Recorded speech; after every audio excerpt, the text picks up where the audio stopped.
आज हम आपके साथ एक और भयानक मामले पर नजर डालने जा रहे हैं और आज हम बात करने वाले हैं रवीना प्रवीण केस के बारे में। इस घटना की शुरुआत होती है हरियाणा के भिवानी जिला में आने वाले सदर थाना क्षेत्र से। यहीं भिवानी ओल्ड बस स्टैंड के पास गुजरों की धाणी नामक एक इलाका पड़ता है, जहां 2 मंजिला का एक घर है, यादव भवन। इसी घर में 32 साल की यह महिला रहती थी, रवीना राव, जो एक सोशल मीडिया इन्फ्लुएंसर थी। इसके पति का नाम है प्रवीण यादव, जो 35 साल के थे। ये एक ड्राइवर थे, कभी ट्रक चलाना तो कभी टेम्पो चलाना। कंस्ट्रक्शन में यूज होने वाले मटेरियल्स जैसे गिट्टी, बालू, इसका ट्रांसपोर्ट करते थे। इनका 6-7 साल का एक बेटा भी था, मुकुल, जो कि तीसरी क्लास में पढ़ता था।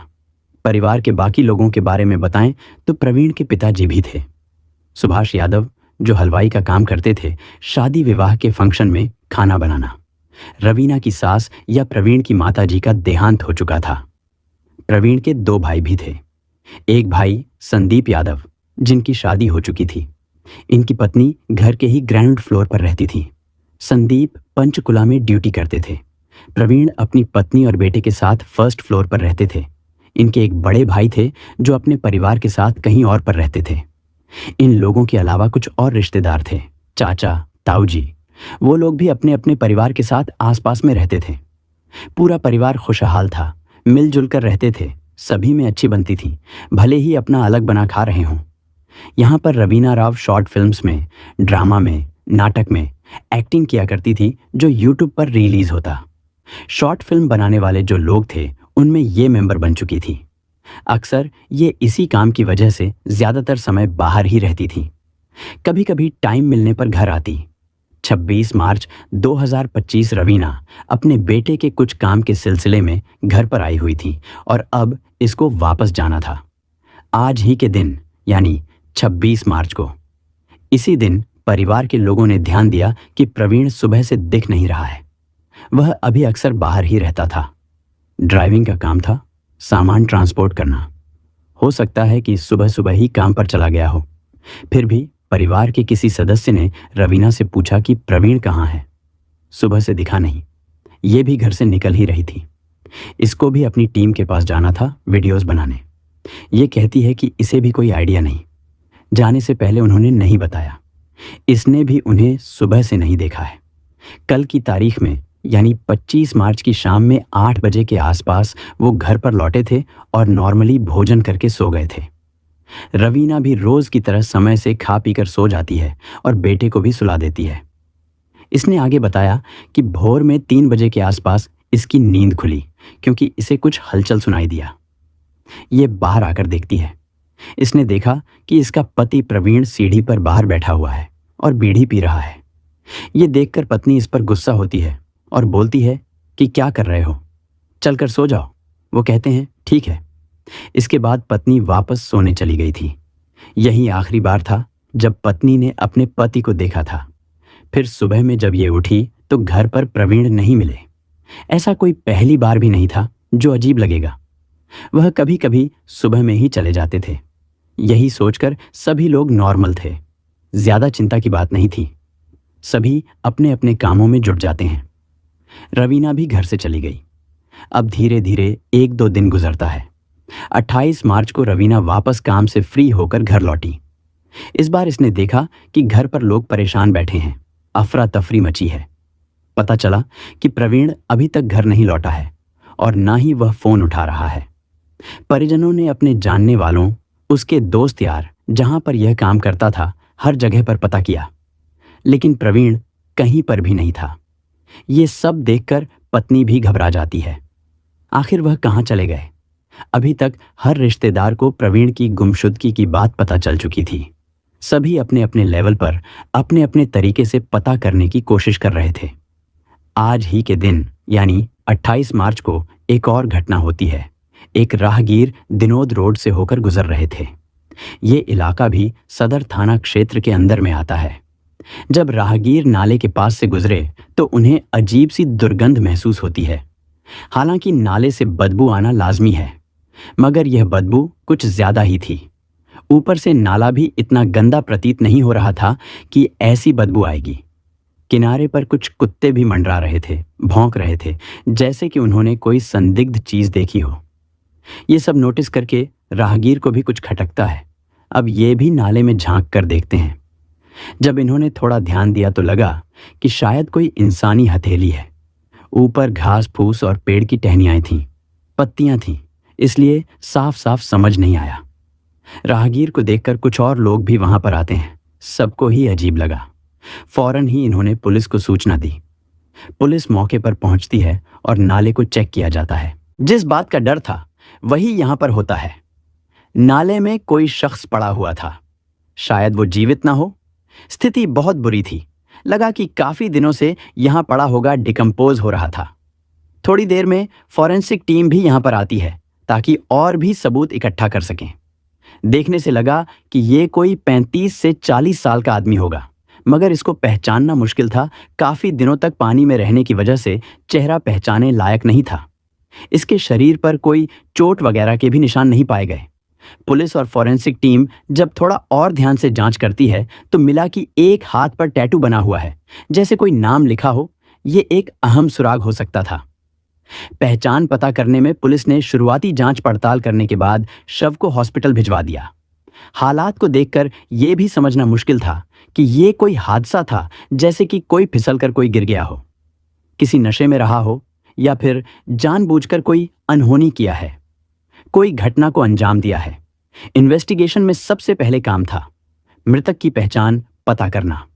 पुलिस ने घटना की सारी तस्वीरें लीं। कुछ लोकल मीडिया और अखबार को भी इस घटना के बारे में पता चल चुका था। वो लोग भी खबरें छापने लगे, दिखाने लगे। सदर पुलिस स्टेशन के ऑफिसर्स आसपास के थानों में भी बात करते हैं, पूछते हैं। चूंकि शव 3-4 दिन पुराना था तो जरूर किसी थाने में कोई कंप्लेन लिखाया हो। यदि इस हाइट का, इस उम्र के किसी आदमी की मिसिंग कंप्लेन है तो जरूर सूचित करें। पुलिस अपनी तरफ से कोशिश कर रही थी। ये 28 मार्च की ही तारीख थी। धीरे धीरे ये पूरा दिन बीत जाता है, लेकिन पहचान नहीं पता चली। अब अगले दिन 29 मार्च को इस घटना की खबर अखबारों में छपती है कि दिनोद नाले में ऐसा ऐसा कोई मिला है। अगर कोई जानता हो तो आकर पहचान करें। ये खबर प्रवीण के घर वाले भी पढ़ते हैं। ऐसे कपड़े तो प्रवीण भी पहनता था। हाथ में टैटू बना हुआ है, नाम लिखा है। ये सब कुछ देखकर घर वालों की चिंता और बढ़ जाती है, कहीं वो प्रवीण ही तो नहीं है। अब कुछ परिजन हॉस्पिटल पहुंचे। वहां पर लावारिस शव देखते हैं। वैसे प्रवीण के हाथ में इसी के नाम का टैटू था, उसने बनवा रखा था। परिजन उसके टैटू को देखकर और उसके कपड़ों को देखकर पहचान जाते हैं, ये प्रवीण ही था। शिनाख्त के बाद पुलिस ने पोस्टमार्टम कराया। हैरानी की बात यह थी कि पोस्टमार्टम रिपोर्ट में भी कोई संदिग्ध चीज नहीं निकलती है। नाले के गंदे पानी की वजह से सड़ने का प्रोसेस और भी तेज हो गया था, जिससे पोस्टमार्टम में साफ साफ कुछ पता नहीं चलता है। ये संदिग्ध परिस्थितियों में कोई मृत्यु हुआ या कोई हादसा था। वैसे प्रवीण दारू वगैरह भी पीता था, शराब का आदी था, नशे करता था। हो सकता है कि नशे में नाले में गिर पड़ा हो और फिर निकल ना पाया हो। शायद ये हादसा होगा। घर में सबका रो रो कर बुरा हाल था। प्रवीण की पत्नी, सभी लोग बहुत दुखी थे। रवीना अपने बेटे को लेकर काफी ज्यादा बिलख रही थी, रो रही थी। बेटे के ऊपर से उसके पिता का साया उठ गया। अब आगे का जीवन कैसे काटेंगे? प्रवीण अपने बेटे से बहुत प्यार करता था। उसे अपने बेटे के भविष्य की चिंता थी। उसकी पढ़ाई लिखाई में कोई कमी नहीं रखना चाहता था, इसीलिए ज्यादा पैसे कमाने के लिए ज्यादा काम भी करता था। आगे प्रवीण का अंतिम संस्कार हो जाता है। रवीना का मायका रेवाड़ी जिले के जुड्डी नामक गांव में है। जब भी अपने बेटे को देखती थी, पिता को देखती थी, तो रोने लगती थी, बिलखने लगती थी। हर कोई इस घटना से दुखी था। बेटी का ये दुख पिता से देखा नहीं जाता है। सबको लग रहा था कि वो कोई हादसा है, नशे में गिरा होगा। रवीना के पिता ने अपने समधी यानी प्रवीण के पिता से कहा कि एक बार पुलिस से जांच कराने की मांग करनी चाहिए, शायद कुछ निकल जाए। पुलिस भी यहां पर एक बात को लेकर हैरान थी। अगर 26 मार्च से प्रवीण गायब है और 1-2 दिनों के बाद 28 मार्च को नाले में मिला, तो इस बीच परिवार ने मिसिंग रिपोर्ट क्यों नहीं लिखाई? धीरे धीरे अंतिम संस्कार को 10-12 दिन बीत जाते हैं। किसी को कोई संदेह नहीं था, पर इसी महीने प्रवीण के छोटे भाई और चचेरे भाई को दाल में कुछ काला लगता है। भाई इतना भी नशा नहीं करता था कि खुद को संभाल ना पाए, और वो उस जगह पर नाले के पास क्यों जाएगा, क्या करने जाएगा? वो जगह घर से करीब 6 किलोमीटर दूर था। क्या प्रवीण 6 किलोमीटर पैदल जाएगा, वो भी देर रात में? अगर ये दिन में जाता तो कोई ना कोई देख लेता। पूरे रास्ते में हलचल रहती है, पर ये रात में गया होगा। लेकिन वहां पर जाने की वजह क्या रही होगी? अब ये लोग अपने ही लेवल पर इन्वेस्टिगेशन करने का फैसला करते हैं। थोड़ा सबूत जुटा लें तो पुलिस के पास जाएंगे। आस पड़ोस के सभी लोग जानने वाले थे। कुछ कुछ घरों में सीसीटीवी कैमरे भी लगे थे। इन्होंने उनसे बात किया और 25 मार्च की शाम से लेकर 26 मार्च के दिन तक की फुटेज चेक करनी शुरू कर दी। शाम के 8:30 बजे के आसपास प्रवीण काम के बाद घर पर लौटे थे। ये कैमरे में साफ साफ दिखाई दिए। गलियों से होते हुए घर की तरफ चले गए। अब इसके आगे की फुटेज देखे गए। आखिर ये कितने बजे बाहर निकले थे? भाभी के अनुसार 3 बजे तक वो जाग रहे थे। इसका मतलब कि उसके बाद ही गए होंगे। यहां पर हैरानी की बात थी, किसी भी कैमरे में प्रवीण जाते हुए नहीं दिखते हैं। फिर ये बिना निकले ही उस नाले तक कैसे पहुंच गए? अब परिजनों ने 3 बजे से पहले की फुटेज देखना शुरू किया। घर के आसपास के कैमरों में रात के 11 बजे एक बाइक दिखाई दी। उस पर एक आदमी हेलमेट लगाए जा रहा था। ये ऐसे था जैसे कि आसपास घूम रहा हो जानबूझकर। कुछ मिनट तक ये घूमता है, फिर चला जाता है। फिर 11:30 बजे के आसपास ये वापस आता है, वही हरकत करता है, घूमता है, फिर चला जाता है। इसके बाद ये तीसरी बार आधी रात में 12:55 के आसपास दिखाई दिया। इस बार ये 3-4 कैमरों में अलग अलग एंगल पर दिखता है। केवल यही गाड़ी था जो बार बार आ जा रही थी, और कोई नहीं था। इसके अलावा किसी और की हलचल नहीं थी। तीसरी बार में लगा कि इसके बाइक पर और भी लोग बैठे हुए हैं। ये तो हेलमेट पहने हुए बाइक चला रहा था, और पीछे एक महिला बैठी हुई थी। उसका भी चेहरा कपड़े से ढका हुआ था। उसने खुद को कवर किया हुआ था। इनके बीच में चादर में ढका हुआ कुछ और भी था, कोई सामान या कोई इंसान। महिला उसको पकड़े हुई थी। उसके पैर रोड से टच हो रहे थे, जबकि उसको अपना पैर बाइक के फुट रेस्ट पर रखना चाहिए। 11 अप्रैल तक घर वालों ने पुलिस को ये फुटेज दिखाई और कहा कि आपको जांच करनी चाहिए, कुछ गड़बड़ लग रहा है। पुलिस को भी यहां पर कुछ संदिग्ध लगा। प्रवीण और रवीना की शादी साल 2017 में हुई थी। वो एक अरेंज मैरिज थी, लेकिन एक नज़र में ही लड़का लड़की ने एक दूसरे को पसंद कर लिया था और शादी करने को तैयार हो गए थे। हालांकि प्रवीण के जो पिता थे, उन्होंने थोड़ा विरोध जताया, लेकिन फिर ये भी बाद में मान जाते हैं। फिर धूमधाम से रीति रिवाज से शादी होती है। प्रवीण ने 12वीं तक पढ़ाई की थी।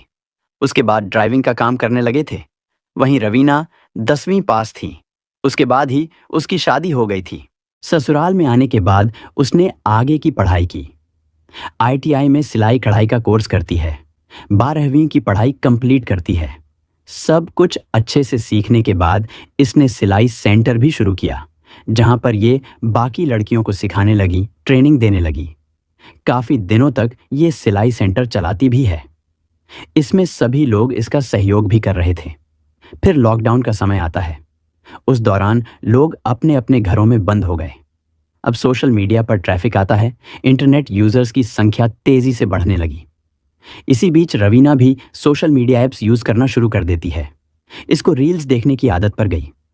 देखते देखते इसने सोचा कि अब इसे भी सोशल मीडिया पर फेमस होना है, लोग इसको भी जाने। इसने जनवरी 2023 में इंस्टाग्राम पर अपना एक अकाउंट क्रिएट किया और वहां पर डांस की रील्स बनाने लगी। धीरे धीरे इसके फॉलोअर्स बढ़ने लगे। ये अपने इलाके में फेमस होने लगी। आसपास के लोग भी इसको देखने लगे। ससुराल के लोगों ने जब ये देखा और प्रवीण के दोस्तों ने देखा, तो वे प्रवीण को बताते हैं। वो लोग ताने भी मारते हैं कि देखो तुम्हारी पत्नी क्या कर रही है, कैसे डांस कर रही है। ऐसे नहीं करना चाहिए, थोड़ी सभ्यता दिखानी चाहिए, मर्यादा में रहे। शुरू में प्रवीण ने इन बातों पर ध्यान नहीं दिया, नजरअंदाज कर दिया। इसे अपनी पत्नी के रील्स बनाने से ज्यादा आपत्ति नहीं थी। सोचा कि घर पर अकेली बैठी है, बोर हो रही होगी, इसीलिए टाइम पास के लिए बना रही है, कोई दिक्कत नहीं है। कभी कभी अपने बेटे के साथ भी रील्स बनाती थी। लेकिन धीरे धीरे रवीना का वीडियो बनाने का नशा और भी बढ़ता है। आपने देखा होगा, अगर कोई लड़की या महिला वीडियो बनाती है तो लोग उसके कमेंट में अजीब अजीब चीजें लिखते हैं, भले वो शादीशुदा हो या अविवाहित हो। कई लोग तो मैसेज भी करते हैं बात करने के लिए। जब प्रवीण इन सब चीजों को देखता है तो इसे थोड़ा अजीब लगा। इसने कहा कि थोड़ी ढंग की रील बनाओ ताकि लोग ऐसे कमेंट ना करें, या फिर कमेंट्स ऑफ कर दो, मैसेज बंद कर दो, लोग गलत चीजें लिख रहे हैं। लेकिन रवीना को ये तारीफें पसंद आ रही थीं। सोचती कि लोग सपोर्ट कर रहे हैं। धीरे धीरे जब उसके थोड़े फॉलोअर्स बढ़े, ये थोड़ी फेमस हुई, तो वहाँ के जो लोकल क्रिएटर्स थे, जो यूट्यूब पर काम करते थे, शॉर्ट फिल्में बनाते थे, वो इसे अप्रोच करते हैं। तुम्हें रील्स बनाने के साथ साथ एक्टिंग भी करनी चाहिए, एक्टिंग से पैसे भी मिलेंगे। ये देखने में भी ठीक ठाक थी। अब ये उनके साथ यूट्यूब पर काम करना शुरू कर देती है। पर वीडियो के लिए इसे 2 से 2,500 रुपए मिलते थे। ठीक ठाक कमाई होने लगी थी। अब इसे वीडियो बनाने के सिलसिले में घर से बाहर जाना पड़ता था और कई कई दिन तक ये बाहर ही रहती थी। यहां से प्रवीण थोड़ा बेचैन होता है, गुस्सा होता है। घर पर रहकर रील बनाओ ठीक है, कुछ घंटे के लिए बाहर चली जाओ तो भी ठीक है, लेकिन इतने इतने दिन बाहर क्यों रह रही हो? हफ्तों हफ्तों ये बाहर रहती थी। कुछ अता पता नहीं होता था। ऐसे तनाव पति पत्नी के भी शुरू हो गए। ये 2023-24 के आसपास की बात है। जब प्रवीण थोड़ा दबाव देता है तो रवीना मान जाती है और बाहर जाना बंद कर देती है। वीडियोस में काम करना बंद कर दिया। अब ये घर पर ही रहकर रील बनाने लगी। इधर प्रवीण के भाई और चेहरे भाई ने सीसीटीवी कैमरे में वह संदिग्ध बाइक देखी तो इन्हें उसमें कुछ जाना पहचाना लगता है। वो बाइक चलाने वाला आदमी रवीना के साथ नाटक में काम करने वाला लग रहा था, क्योंकि वह कभी कभी घर पर आता था काम के सिलसिले में, और पीछे बैठी वो महिला भी रवीना लग रही थी। यही चीज उन्होंने पुलिस को बताया। अब पुलिस भी प्रवीण के घर से लेकर उस नाले तक के सभी कैमरों के फुटेज निकलवाती है, अच्छे से जांच करना शुरू करती है। कई और कैमरों में भी वो संदिग्ध बाइक दिखती है जिस पर 3 लोग बैठे हुए थे। वे दिमोद नाले की तरफ जाते हुए दिखे 12:55 के आसपास। फिर 1 घंटे बाद वही बाइक वापस लौटता है। लौटते हुए केवल 2 लोग ही मौजूद थे। बाइक पर बीच में जो कोई बैठा हुआ था या कोई सामान रखा हुआ था, वो चीज नहीं था। पुलिस ने बाइक के नंबर प्लेट पर भी ध्यान दिया तो लगा कि इसे छिपाने की कोशिश की गई है। शायद गीली मिट्टी इस पर चिपकाया गया हो। यह भी संदेह करने की बहुत बड़ी वजह थी। और भी पुख्ता करने के लिए पुलिस ने रवीना के कॉल डिटेल्स निकाली और 25 मार्च की मोबाइल टावर लोकेशन भी निकाली जाती है। कहां कहां पर यह गई थी। इसके कॉल डिटेल में एक संदिग्ध नंबर मिला जिस पर यह हमेशा बात करती थी। 25 मार्च के दिन में भी बात किया, रात को भी बात किया। इस नंबर की लोकेशन और रवीना की लोकेशन 25 मार्च की देर रात में सेम जगह पर थी। यानी वो 2 लोग जो बाइक पर बैठे हुए थे वो यही थे, और बीच में हो सकता है कि प्रवीण हो। घर वालों ने पहले ही अपना शक जता दिया था प्रवीण की पत्नी रवीना पर। 24 घंटों के अंदर ही पुलिस रवीना को थाने ले जाती है और सख्ती से बात करती है। इसे भी समझ में आ गया कि अब सच छिपाना मुश्किल है। इसने गुनाह कबूल कर लिया। इसने कहा हाँ, इसका पति प्रवीण ही था बाइक पर बीच में, और बाइक चलाने वाले का नाम था सुरेश राघव। 29 साल का ये आदमी हिसार जिले के हांसी के प्रेम नगर गांव का रहने वाला था। ये शादीशुदा था और इसके 2 बच्चे थे, एक बेटा और एक बेटी। ये आदमी भी रवीना के साथ नाटक में काम करता था, यूट्यूब वीडियो बनाता था, यूट्यूबर था। सुरेश 5 बहनों का इकलौता भाई था। 3 बहनों की शादी हो चुकी थी और 2 बहनें अभी पढ़ाई कर रही थीं। घर में दादी, माता पिता, 2 बहनें, पत्नी और 2 बच्चे थे। 2 मंजिली का ये मकान था इसका। इसके पिता रेलवे में कॉन्ट्रैक्ट पर नौकरी करते थे। केवल 19 साल की उम्र में सुरेश की शादी हो गई थी। ये 12वीं तक पढ़ा था। क्योंकि पिता रेलवे में ठेके पर नौकरी करते थे तो इसी तरह से बेटे सुरेश की भी वहीं पर जॉब लगवा देते हैं, इलेक्ट्रॉनिक टिकट मशीन पर। लेकिन ये केवल 2 साल ही नौकरी करके छोड़ देता है। इसके बाद ये वीडियोस बनाने लगा। घर वाले पूछते तो कहता कि वीडियो बनाता हूं, लेकिन इसने कभी भी अपना काम नहीं दिखाया। ये हमेशा घर से बाहर रहता था। महीने 2 महीने में एक बार आता था, वो भी 5-10 मिनटों के लिए। इससे लेकर इसकी पत्नी झगड़ा भी करती थी। परिवार के लोग भी कहते कि समय नहीं देते हो, ऊपर से पैसे भी नहीं भेजते। इस पर यह कहता कि उसकी टीम है, वो लोग भी घर से बाहर रहते हैं, दूर रहते हैं। घर का खर्च पिता की नौकरी और दादी की पेंशन से ही चलता था। ये घर की कोई भी जिम्मेदारी नहीं निभा रहा था। वैसे सुरेश दुबई भी घूमने जाता था। इसने एयरपोर्ट की फोटो भी इंस्टाग्राम पर अपलोड कर रखी है। रवीना के बयान के आधार पर पुलिस ने सुरेश को भी उठा लिया। 11 अप्रैल को सुरेश के पड़ोसी उसके घर वालों को सूचना देते हैं कि आपके बेटे को भिवानी पुलिस ने गिरफ्तार किया है। उसने किसी महिला के साथ मिलकर उसके पति का कत्ल कर दिया। ये सुनकर पूरा परिवार सन्न रह जाता है। पत्नी बिलख बिलख कर रोने लगी। वैसे रवीना ने अपने इंस्टाग्राम के बायो में सिंगल मदर लिख रखा था, जबकि ये अपने पति के साथ रहती थी। सुरेश ने भी अपने बायो में सिंगल लाइफ लिख रखा है, जबकि इसके 2 बच्चे हैं, पत्नी है। करीब 1.5 साल पहले रवीना और सुरेश की मुलाकातें हरियाणवी नाटक में काम करने के दौरान हुई थी। वहीं पर इनकी दोस्ती होती है, जान पहचान होती है। पति प्रवीण के दबाव देने पर पत्नी रवीना ने काम करना छोड़ दिया था। फिर रवीना को सुरेश समझाता है कि काम करने के लिए आ जाओ, मना मत करो। ये उसकी तारीफें करता, उसकी एक्टिंग की, खूबसूरती की, ऐसी ऐसी बातें कहता है जिससे वो इम्प्रेस हो जाए, जो उसका पति भी नहीं कहता था। झूठी तारीफें करता, कहता कि तुमको और भी रील बनानी चाहिए, अच्छे कपड़े पहनो, नाटक में काम करो, तुम्हारा पति तुमसे ज्यादा पैसे कमाती हो। इन सारी बातों से रवीना सुरेश के करीब जाने लगी। इसने अपने घर वालों, ससुराल वालों और पति के मर्जी के खिलाफ जाकर फिर से काम करना शुरू कर दिया। अब ये लोग क्या सोचते हैं, इससे कोई फर्क नहीं। ये सुरेश के साथ खुलकर काम करने लगी। वीडियोस में कभी भाभी, कभी पत्नी, कभी मां बनती थी, लेकिन असल जिंदगी में इसने सारे रिश्तों से मुंह मोड़ लिया था। जब भी पहले रवीना का पति से झगड़ा होता था तो ये मायके चली जाती थी, लेकिन अब ये मायके जाने के बहाने सुरेश के पास जाने लगी। दोनों साथ रहते थे। क्योंकि पति अक्सर बाहर रहता था तो सुरेश रवीना से मिलने के लिए घर पर भी आता था। मैं घर की फर्स्ट फ्लोर पर जाने के लिए जो सीढ़ी बनी है वो बाहर से है। बाहर से ही छत पर जा सकते थे बिना किसी की नजर में आए। इसी का फायदा रवीना उठाती थी। ससुर भी हमेशा बाहर रहते हैं, शादी विवाह में खाना पकाते हैं। अब तक पति पत्नी का रिश्ता बिल्कुल बिगड़ चुका था। दोनों जब एक दूसरे को देखते थे तो झगड़ते थे। पति को अपनी पत्नी का सुरेश से बात करना पसंद नहीं था। 23 मार्च को रवीना घर पर आई। बेटे के किसी काम से पति भी घर आ गया। दोनों में फिर से झगड़ा होता है।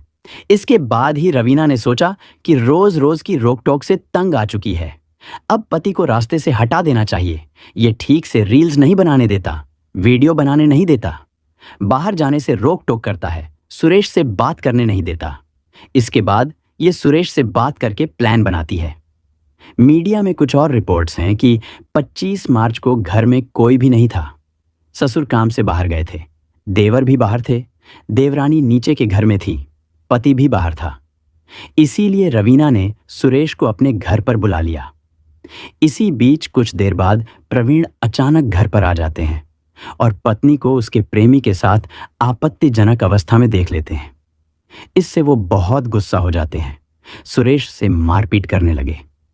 तभी रवीना दूसरे कमरे से चुन्नी या दुपट्टा लेकर आती है और पति के गले में लपेट देती है। इसके बाद दोनों ने मिलकर उसका जीवन समाप्त कर दिया। रवीना ने मारपीट में लाठी डंडे का भी प्रयोग किया। एक और बात, रवीना पहले से ही ये प्लान कर रही थी। घर वालों ने जो सीसीटीवी फुटेज में पाया और पुलिस के अनुसार 23 मार्च को जब पति पत्नी में झगड़ा हुआ, तभी पत्नी सोच लेती है, इसने अपने प्रेमी को कॉल करके बता दिया कि घटना अंजाम देना है। 25 मार्च की रात में पति भोजन करके 9 बजे तक सो जाता है। रात में 11 बजे के आसपास प्रेमी को कॉल करके बुलाती है, लेकिन वो आ नहीं रहा था। अगर बीच में कोई देख लेता तो लौट जाता। फिर थोड़ी देर बाद वापस आता है। आधी रात करीब 12 बजे के आसपास जब पूरा सन्नाटा हो गया तो ये प्रेमिका के घर पर जाता है। वो इसका इंतजार कर रही थी, जिसके बाद ये घटना को अंजाम दिए। अब दोनों रात में 12:55 पर बाइक से प्रवीण को लेकर निकल पड़ते हैं। ये दिनोद नाले में जाकर फेंक देते हैं। ऊपर से घास फूस डाल दिया ताकि कोई देख न पाए। कुछ दिन में शव सरकर समाप्त हो जाएगा, फिर कोई पहचान नहीं सकता। घंटे भर ये वहीं पर रहते हैं, फिर लौट आते हैं। 1:55 पर ये आते हुए दिखाई देते हैं। 4:15 बजे के आसपास सुरेश रवीना को उसके घर पर ड्रॉप कर देता है, फिर वो भी चला गया। आगे रवीना सारा नाटक करती है। पुलिस ने बाइक के साथ साथ उस चुन्नी को भी बरामद कर लिया। रवीना का 7 साल का बेटा था। इसने उसके बारे में भी नहीं सोचा।